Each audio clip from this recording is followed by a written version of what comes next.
Hello everyone, সবাই কেমন আছো? আশা করি সবাই ভালোই আছো। আর দেখো, পুজো শুরু হবে কাল থেকে। এদের আজ থেকেই নাচানাচি শুরু হয়ে গিয়েছে।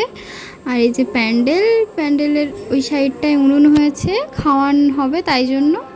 আর আমি যাচ্ছিলাম একটু স্টেজের কাছে, ওখানে আমার দুটো বোনপো আছে, সেই যমজ যে দুজনের অন্নপ্রাশনে গিয়েছিলাম, ওরা এসেছে, ওরা ওখানে আছে, ওদের সাথে দেখা করতে গেছিলাম। এই দেখো একজন দেখছে কিভাবে, আর এই দেখো একটা, দুজনকে একই রকম দেখতে। আমি তো গুলিয়ে ফেলি, মাঝে মধ্যে বুঝতে পারি না কোনটা বড় কোনটা ছোট। তো ওদের সাথেই কিছুক্ষণ ওখানে বসে মজা করছিলাম, ওরা বেশ গানের তালে তালে নাচছিল। তো তারপর আবার ওখান থেকে ঠাকুরের কাছে এলাম, তোমাদেরকে ঠাকুরটা ভালোভাবে দেখাচ্ছি।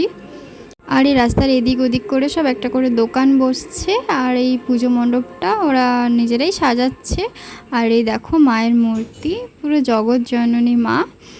কিছুক্ষণ পরে সন্ধে হয়ে গেছিলো, আর এই যে আমার এক বান্ধবী আর ওর মেয়ে এসেছিলো। দেখো কি করবে, খুঁজে পাচ্ছে না অত বড় ঠাকুর দেখে। আর এই যে বান্ধবী।